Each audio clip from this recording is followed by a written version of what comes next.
Thank you for having me. I'm excited today to talk to you a little bit about the types of things we're thinking about in terms of embedding strategies for understanding genes, pathways, and phenotypes, just broadly.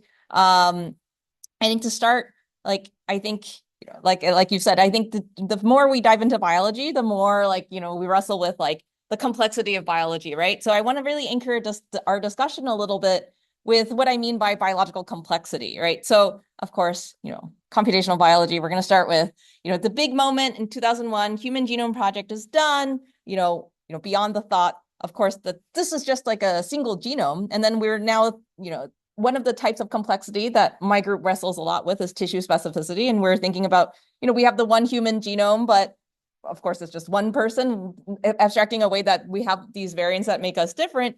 There's so many differences in these different tissues, again, from that one genome. And then, of course, now we have single cell transcriptomics.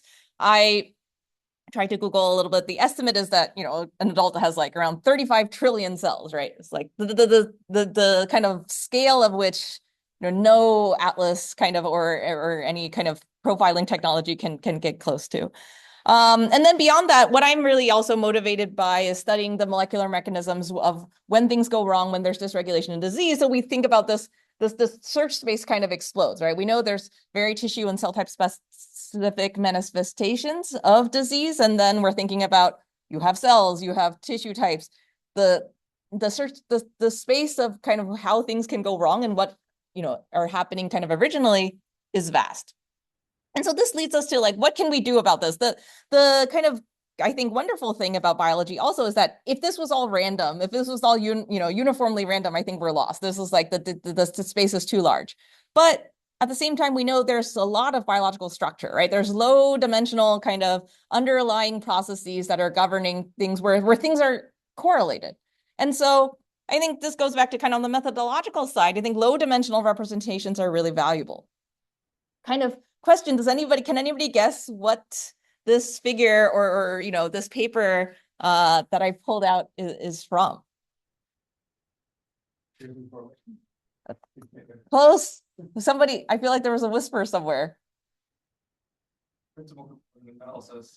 Yes, so I think we use it so much we forget PCA was invented, right, in 1901, which actually, if you think about it, was not so long ago.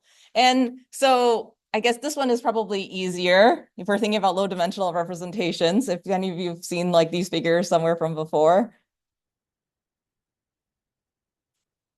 So these figures are actually from kind of different papers that were the basis for non-negative matrix factorization. So, I listed some years again, it become a mainstay in our, methodological toolkit for finding low dimensional representations, but kind of very recent in kind of global scientific timescales. And then, of course, we have papers that, maybe, the title is not very kind of obvious, but if you look at a figure like this, you'll see kind of, maybe what this was proposing was the invention of the autoencoder in 1989. And then, of course, now we have more recently, the explosion using transformers everywhere. And that was, again, much more recent. So, in biology and outside of biology, low dimensional representations have been super valuable for us to interpret data and understand what, how things are working. But of course, we have different trade-offs between different embedding representations. So all of them really are kind of what I call embedding is just like this low dimensional representation that can capture, hopefully, some signal we want to preserve, in these, vast complex space. So the first project I'm going to talk about is, one of the things that we've been thinking about in terms of thinking about the complexity of single cell expression data and what we can do there in terms of thinking about guiding signal decomposition in a way such that we can have hopefully some interpretable kind of results in terms of in a low dimensional space.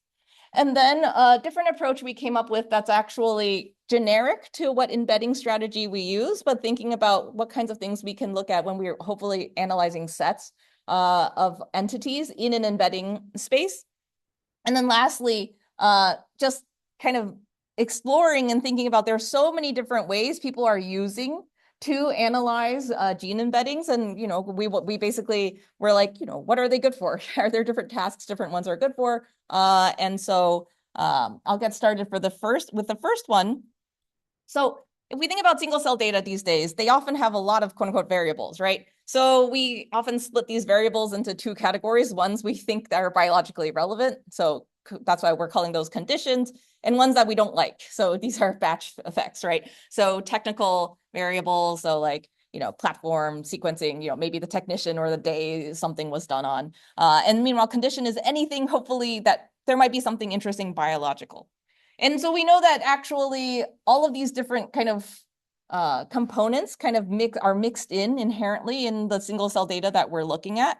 And of course, people typically are, very kind of cognizant of batch effects being like this really annoying thing in your data. So batch effect correction have, of course, been this extremely active area of research.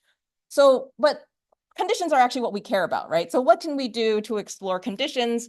What do people typically do? Of course, the first thing we can do, if we have single cell data, different situations, we're like, how many cells are there? Did that change, right? So compositional analysis, one of the first things people might do. And then, of course, the main thing people do is differential expression analysis, right? So, take a cell type, two different conditions, what's changing? So we were motivated by this thought, can we actually directly model batch and condition in one analytical framework instead of doing like batch effect correction, integrating the data, then trying to do some kind of differential analysis?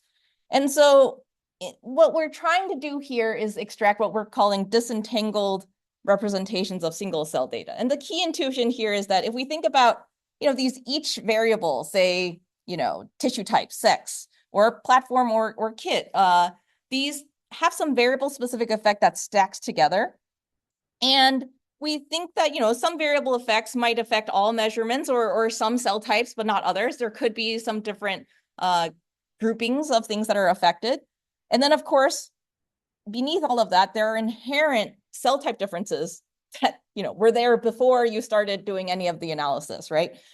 And so the idea, of course, is can we now, if we're observing the final thing, can we reverse this and find the kind of contributions of each of these different variables, right? Condition or batch.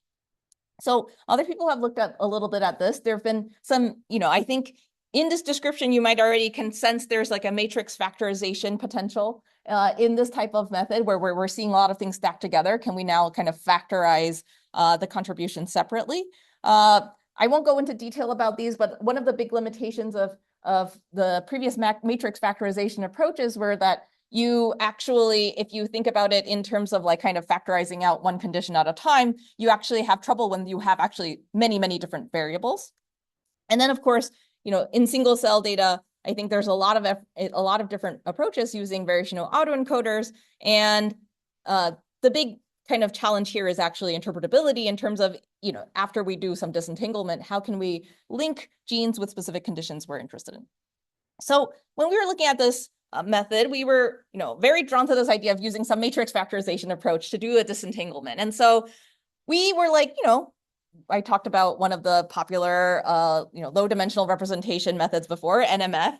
And so just a quick recap, what is NMF? If you're not familiar, the idea is actually very simple, right? We know from matrix math, we have some n by m matrix, we can, multiply two matrices we can always factorize the matrix into two other matrices. But if we can also actually think about if we can get two much, much, much smaller matrices. So in this case, we get an n by k and a k by m matrix. And if we can get a k signatures or a k dimension that's very small, and it still actually reconstructs that original matrix quite well, that's kind of compelling, right? Because it seems to suggest that maybe we found some low dimensional representation where we need much fewer kind of entities to actually reconstruct, a much larger matrix. And so, this NMF has been used for so many different things. But here we were like, okay, we know the condition or batch, all these variable information. So NMF, one of the challenges is the solutions are highly not unique. You can imagine, right? We're approximating an original matrix. We're using much smaller matrices. There's tons of different solutions. But if we know we care about condition or batch, can we use that to guide the decomposition a little bit? And so what we came up with is actually NMF is unsupervised, but can we add just a little bit of supervision in there to guide that disentanglement?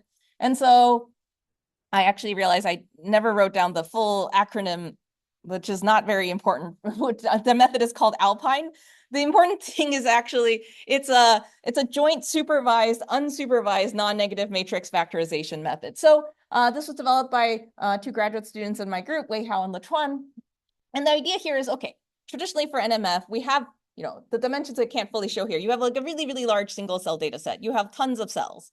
Can we now find, a gene by signature matrix where K is not a large number, and then a signature by cell matrix, again, where, the number of signatures is smaller, but we want to guide the kind of that signature identification based on some variables that we're interested in. So I've kind of color coded this a little bit, saying like, oh, suppose we have 2 conditions, 2 batches, and then, cell type variation. Can we kind of assign some signatures to be like, okay, capture that?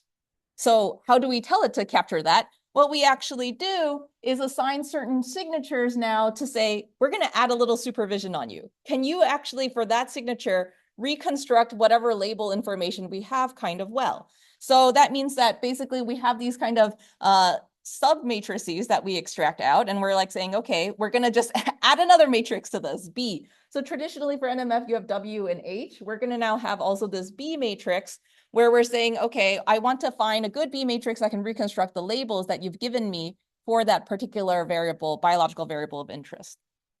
Conceptually, the difference here with single cell quote unquote integration methods is it's kind of like which direction you're going. Instead of modeling cell type similarities and trying to align them as best as possible across samples and remove what you're considering as batch effects, what we're doing here is taking the whole data set at once and saying, like, can we pull out and disentangle the contributions of different variables, that we have labels for.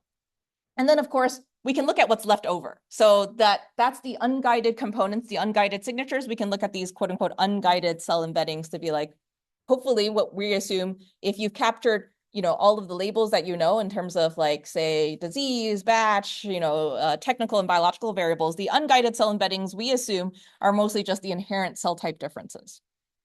So I won't spend too much time on kind of the details of the construction, but I'm happy to talk about this if you're interested. So if we have this, mathematically under the hood, how we set this up is we have the traditional NMF reconstruction loss, which is just we kind of minimize the Frobenius norm between X and this WH.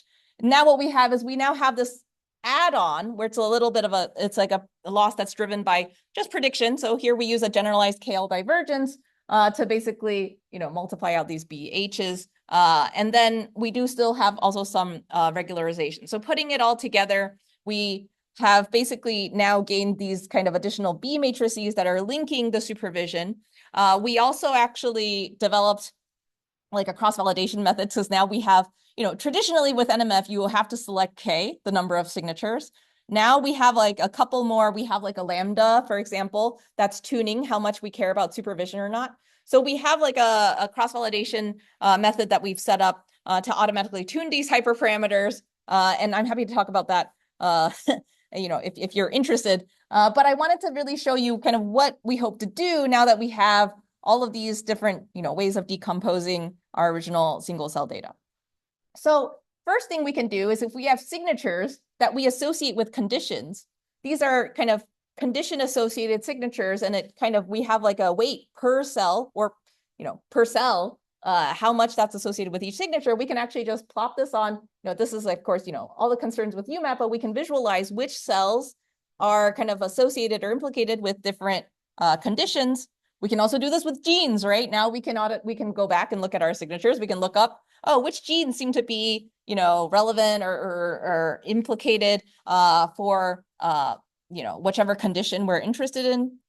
And then, of course, like I mentioned, if we look at those unguided cell embeddings, we've removed all of the biological or technical variables. We can look at the cell type variation that's left, right? And so I'll just show you kind of, us going through kind of doing each of these tasks. The first thing, we can, using some simulated data sets show, this is like, we've simulated 2 different types of stimulation and then 2 different types of disease severity affecting different cells. This is just showing you that, our decomposition works. We can actually, using these guided components, pull out the corresponding signatures, reconstruct and find, we have some quantitative stats too, that we find those affected quote unquote cells, by the different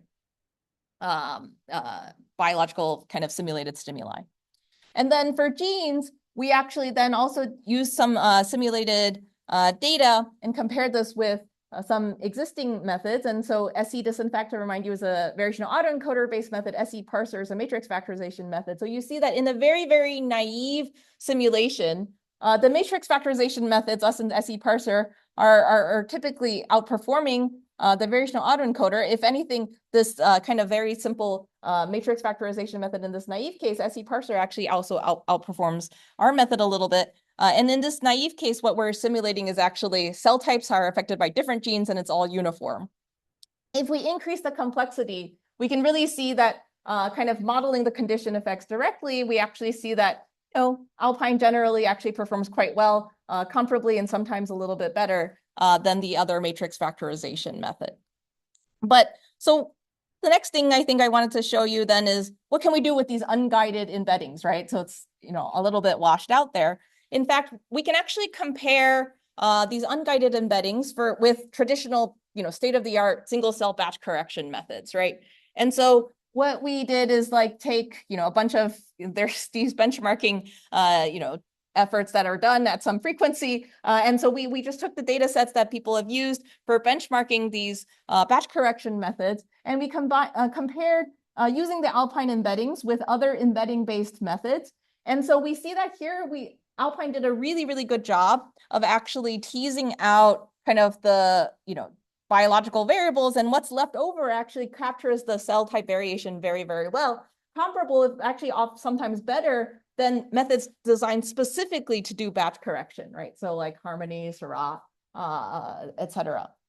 And so one thing I want to note, though, is that it's a matrix factorization method. We can use those unguided embeddings from the cell component kind of at the end.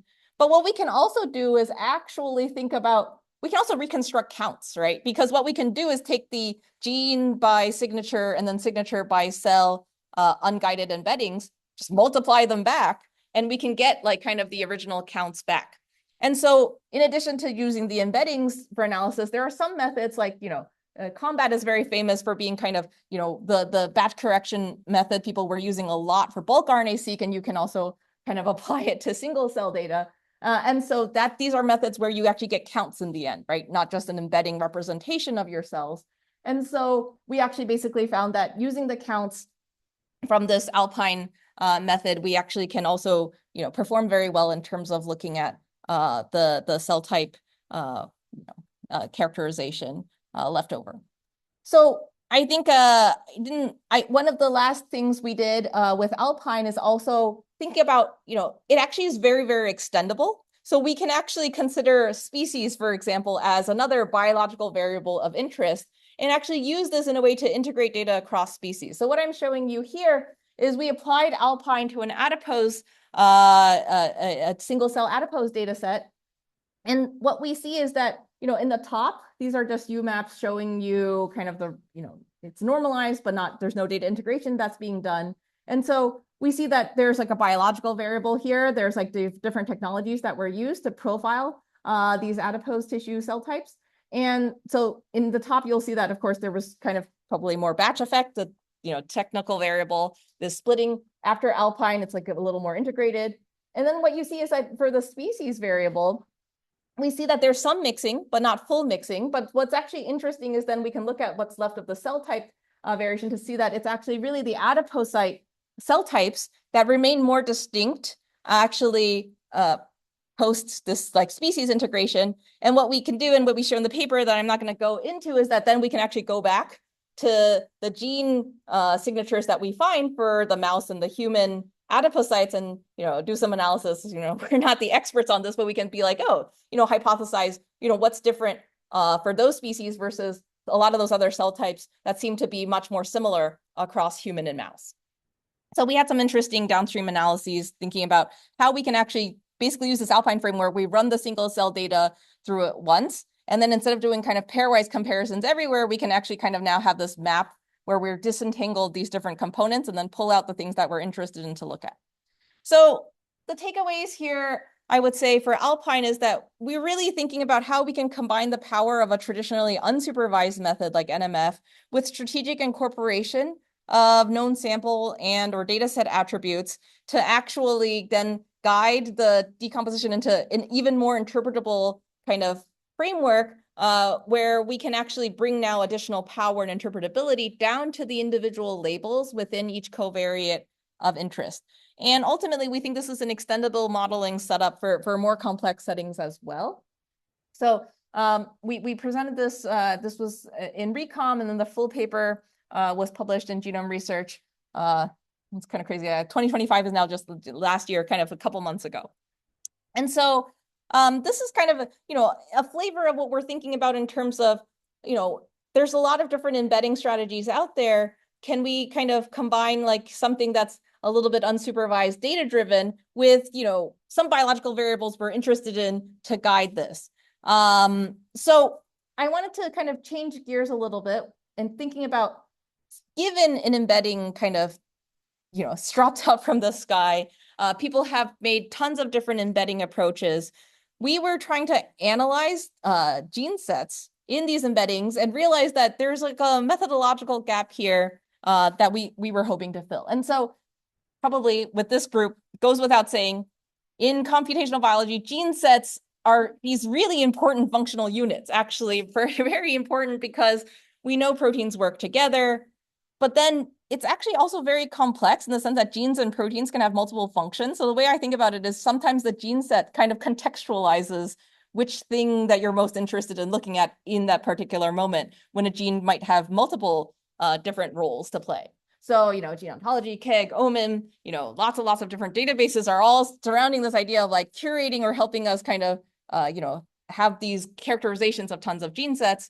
Of course, I talked about differential expression already. One of the first things we do often after we do differential expression is gene set enrichment, right? So we also often have tons of unannotated gene sets or ranked gene lists, and we're like, what's going on in here?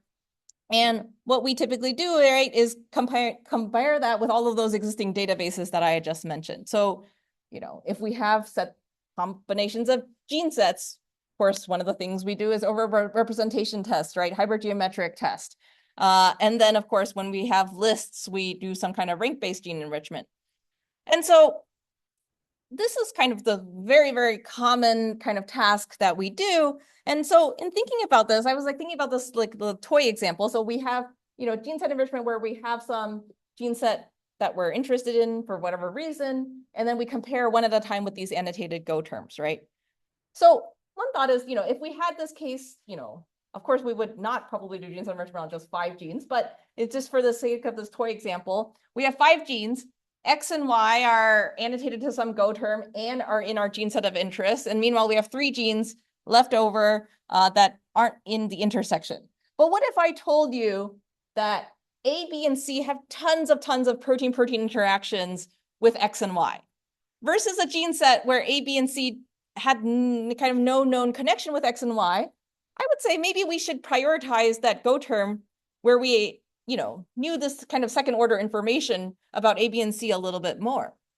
And so there are kind of a couple of previous methods that use, for example, protein interaction or functional network information to kind of boost the signal using the same intuition, right? So this network gene set enrichment analysis, NGSEA, is just like, oh, can we incorporate the mean of the network neighbors also as like a score in gene set enrichment?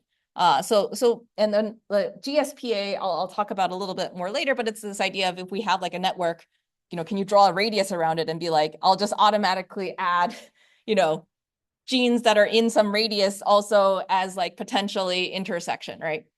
So, so these were like ones that worked with networks, but I was interested in thinking about, okay, so broadly for any embedding space. So here, like I'm just doing like a 2D representation of some multi-dimensional gene embedding. So this thing, we just like slapped it on a UMAP.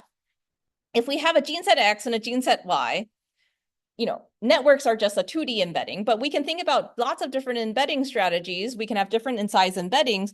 Now we look at 2 gene sets in the space. How should we compare them? Like, what are the ways we could compare 2 sets in an embedding space?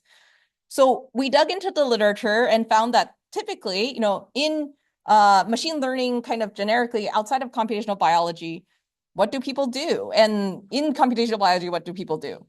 I think the thing that people do is what might make the most intuitive sense to start with, which is you have two gene sets. If you think about the embedding representation as a matrix, now it's like you have custom dimensions, right? A network is just 2D, but a lot of the things, embeddings that we're looking at now are multiple dimensions. We look at the means, right? So we can look at the means of the two sets of gene sets and calculate the cosine similarity. That's a great way to kind of, we're calling this the mean embedding. So you're calculating the centroid of each of these two sets. So now you have two, 1 by d, vectors. You can do anything, not just cosine similarity. You could Euclidean distance. You could do any kind of distance metric and summarize the overall similarity between two gene sets. One of the limitations we realized when we were trying to do these types of analyses, though, is that gene sets are really heterogeneous, right? So especially if we're thinking about disease gene sets, the centroid of a gene set is one representation, but it may or may not actually represent the full heterogeneity of a gene set. In fact, one gene set, when it's bundled, like say the KEGG Alzheimer's disease set of genes, it's actually often involving different biological mechanisms. There are subclusters in this embedding space, right? And so if we go ahead and color, so these genes, so these are all KEGG Alzheimer's disease genes, but they're being colored by their Go annotations. And we can already see, this is like, again, very, very coarse, that there are some subclusters within the KEGG Alzheimer's disease, disease gene set that cluster according to their Go functional terms, right? And so we know, of course, that most complex diseases are a mix of, different processes potentially gone wrong. So our goal was really, can we perform gene set comparisons in the embedding space while considering the heterogeneity of, our gene set collections? And so this work was done by, so also Latuan and then Ruth, the data scientist in my group, where we were thinking about, okay, so we have two gene sets, and now it's like we don't want to fully collapse it, but of course we still want to compare entities to each other. Instead of doing the mean and then looking at cosine similarity at the end, what about we flip the ordering? We do pairwise cosine similarity on all gene pairs across these two gene sets. So now what we got is actually this matrix of all genes in gene set X and all genes against gene set Y, and we have their pairwise similarities. And the idea here now is like, we're just trying to delay the collapsing, right? We don't want to lose the information early on. Now what we actually do is we propose, an interesting representation is that we look at the best match from gene set Y versus gene set X. And we actually now can just find which ones are the best matches. So we have the best match for every gene in set X from set Y. And of course we do this in the other direction. Typically it's not going to be symmetric, right? But we have basically now these two vectors of best matches across the two gene sets. And now what we do is we do the weighted average, and then we do a permutation based way of calculating how significant these best match scores are. And we do a weighted average and we correct by the background. And we use this score now as a measure of similarity instead. You might be worried if we're doing best match that this might be driven by outliers, but the thing to note is that once sets are of a certain size, say above 5 or so elements, it's very difficult for an individual outlier to completely skew the score for, because all pairs can contribute to the best match, right? And so we did some experiments also looking at, if you do, instead of best match, you do top 3 or top 5 or something like this. So what we find is Andes can actually really help. So the way we evaluated this is using quote unquote functionally matched gene sets. And so what's a functionally matched gene set? What we did was actually something quite kind of direct here. What we did was we took KEGG Go terms that were cross-referenced to one another. And then we removed the overlap between them, because of course we don't want it to just be driven by intersection, and just assign them all to one side. So say if a gene has been annotated to both Go and KEGG terms, there's just only, we're going to pretend that it's only annotated to the Go term in this case. So what we do then is we can actually use so in this case, we're using a node-to-vec representation of a PPI network. So we can do this with any embedding representation. And we can actually compare Andes with the mean embedding that I mentioned earlier, which is this idea where we're going to kind of take the mean and then take the cosine summary at the end. The other thing you could do instead of doing the mean at that stage is actually, you could still also do the pairwise similarity like we do, but then take the mean of that instead of doing this best match business. And so we call that the mean score. And then one other approach that we've seen that some people might do to sort of capture a little bit of heterogeneity is to just take that pairwise cosine similarity kind of matrix and do like a corrected t-statistic. So you kind of consider the variance a little bit, but not in the same way that we're doing necessarily for this kind of best match approach. So what we find is that Andes significantly outperforms these other methods in terms of kind of assigning these functionally matched gene sets. And so these don't actually super matter the specific embeddings, but it's basically just different embedding approaches for a PPI network. And we show that this kind of generalizes across different embedding strategies. And so I started talking about gene set enrichment as like a motivation. Then I kind of applied Andes to just comparing with, say, traditional hypergeometric tests. And we find that based on this kind of very old kind of benchmarking data set people came up with for gene set enrichment, typically Andes outperforms hypergeometric tests actually across a bunch of data sets for looking at related KEGG gene sets. And so, we do a lot of hypergeometric tests, but we also have ranked gene lists, right? So the idea is, how can we now extend the Andes best match framework to ranked-based enrichment, right? So what might we do here? So just the quickest recap of what people, what ranked-based gene set enrichment analysis does is, say in this very kind of, simple data set, we have differential expression.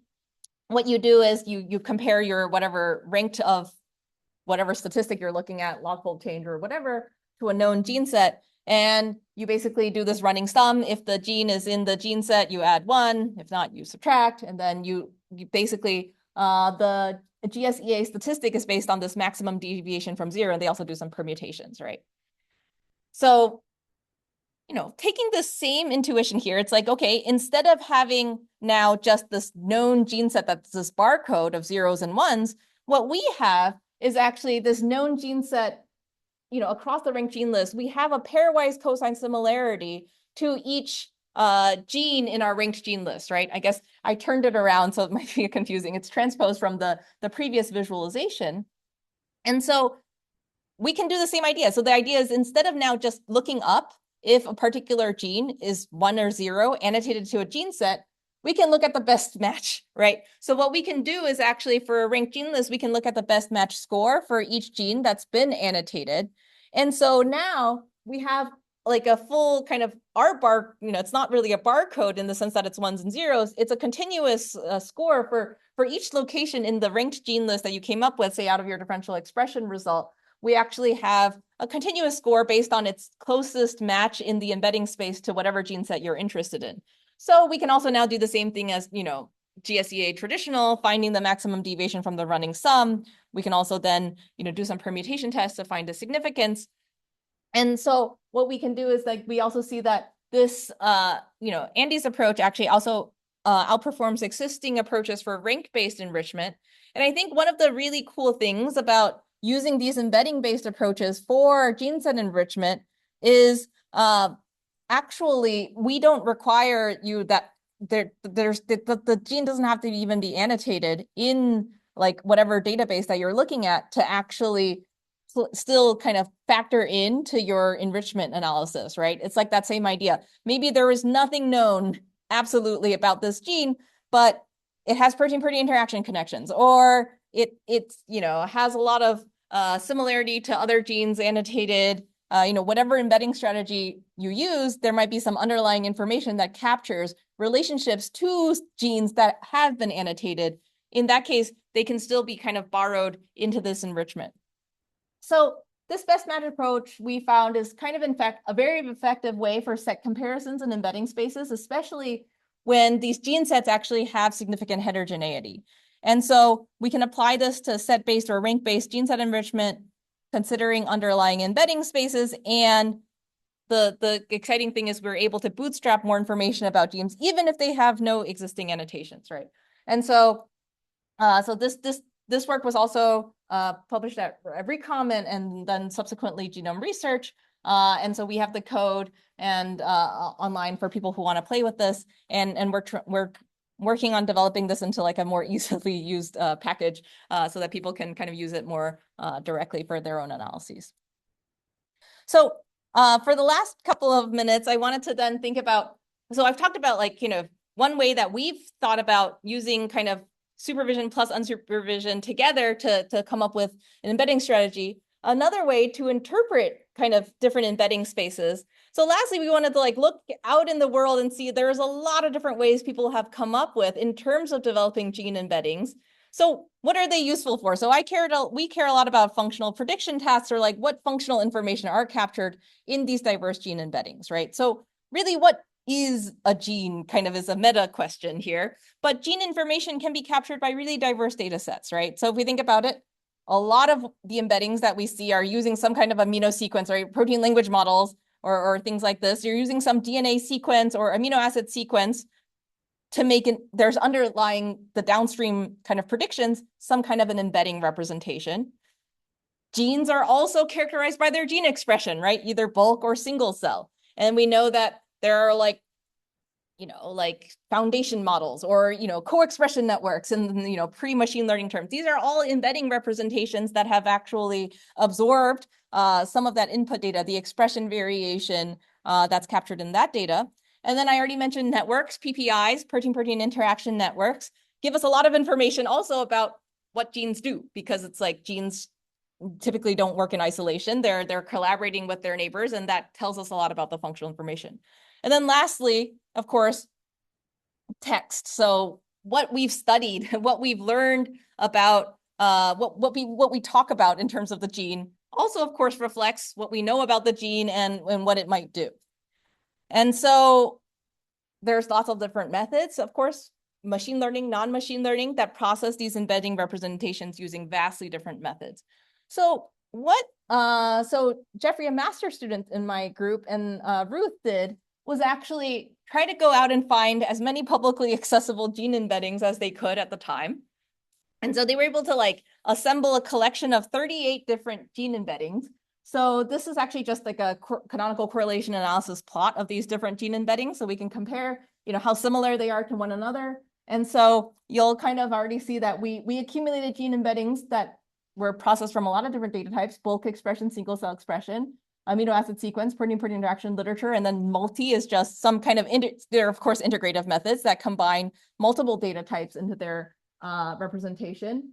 And then people use many different algorithms to do this. There's like, of course, the transformer-based or other neural network-based methods like MLP or RNN.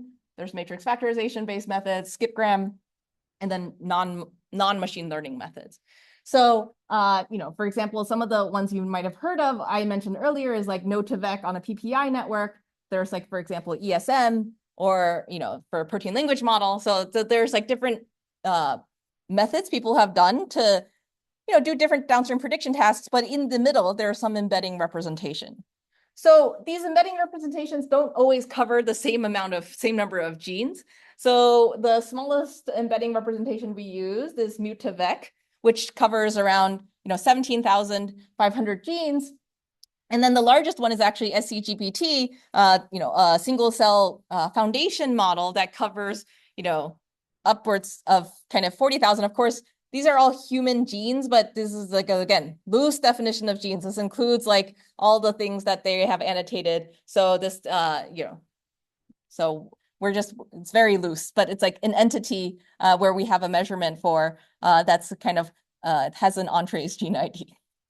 And then the number of dimensions, of course, is also vastly different between these embedding methods. So we have as few as 20 from this. AAC is a non-ML-based, amino acid-based sequence representation, up to 20,000, which again, these non-ML methods, BLAST or HAMMER, have a lot of kind of, a lot of features that we can consider as kind of an embedding in a feature space, right?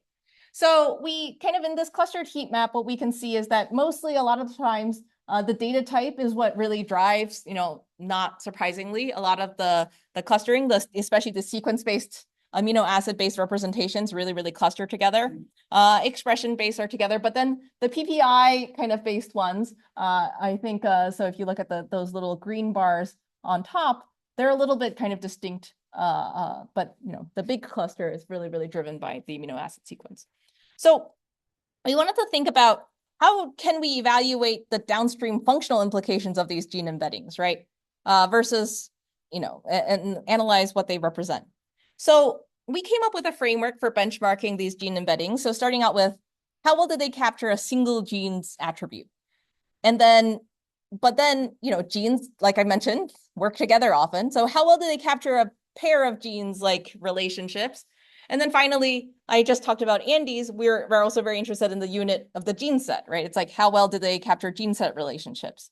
So for single genes, what we end up doing is taking a gene embedding and using it for, say, function or disease gene predictions. This is like a very classic, supervised task that people often do for many things for function prediction. So in this case, we're just going to use an embedding to do that prediction task. For gene pairs, we're going to see how well pairs of kind of embedding representations are good at predicting genetic or regulatory interactions. And then for gene sets, we'll do the task that I just mentioned in Andes in terms of matching functionally similar pathways. But then we're going to do a slight variant on that gene set task to do something a little more challenging, which is matching disease types with their corresponding tissue. And so, just to jump in to the single gene level attribute, this is pretty hopefully easy to imagine. For each gene, we have now this embedding space as a feature representation. We throw that into an SVM with a RBF kernel. You could use any supervised classifier. We want to use something that's kind of in this middle of like flexible, but not crazy kind of flexible. And then we only tune one hyperparameter. Everything is done using cross-validation for this benchmarking. And so what I can kind of then, see with each of these benchmarking tasks is we can get like a ranking, right, of like how everybody does. Just to kind of go over quickly what these columns are. Go, of course, is we're doing function prediction, and then OMIM is disease prediction. For each of these, I mentioned that the embedding spaces have different numbers of genes covered. So to be fair, we did one version where it's the intersection. So and then one version where everybody got their full gene set, and then if you couldn't predict for that gene, it just didn't count essentially. So you're to kind of capture what the full spectrum of relationships are. And then we have like a little benchmarking in terms of how long it took. And then to kind of evaluate generalizability, because there's inherently, it's very hard to fully evaluate these, especially the ones that are based on text, because of course they are using biological literature. What we did is we used a temporal holdout because everything was published in the latest method we used was published in 2024. So what we did is we tried to grab annotations after the last publication date. So these are like newly added annotations to either to Go and see how well they would perform on these annotations that weren't previously in Go. So there's possibly still a little bit of leakage, but I think we tried to prevent it as much as possible.